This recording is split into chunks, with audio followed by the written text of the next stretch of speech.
kubva kubhuku yamuprofita Isaya chapter 55 pa 1 verse. Mazwi makuru aripo, uyai mutore ruponeso. Amen. Azi uyai mutore ruponeso. Batai. 1 verse. Nhai mimose mune nyota, uyai kumvura zhinji. Nousine mari uyai mutenge mudye. Zvirokwazvo uyai mutenge waini nomukaka. Usine mari pasino mutengo. Azi nhai mimose mune nyota imi. Uyai kumvura zhinji inoporesa. Zvirokwazvo uyai mutenge waini nemukaka. Asi musina mari. Haleluya.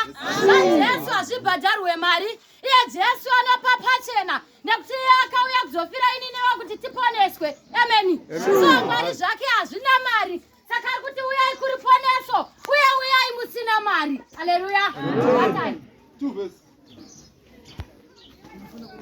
Munoparadzireko mari muchitenga zvisati zviri zvokudya nezvamakabatira muchitenga zvisingagutisi mukunda.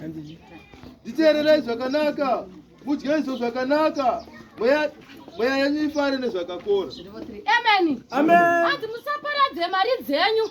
Iye Jesu anoti sezvandakakutengai neropa remutengo unodhura, ko muchaparadziraiko zvekare mari muchitenga izvo zvisati zviri zvinogutisa. Amen.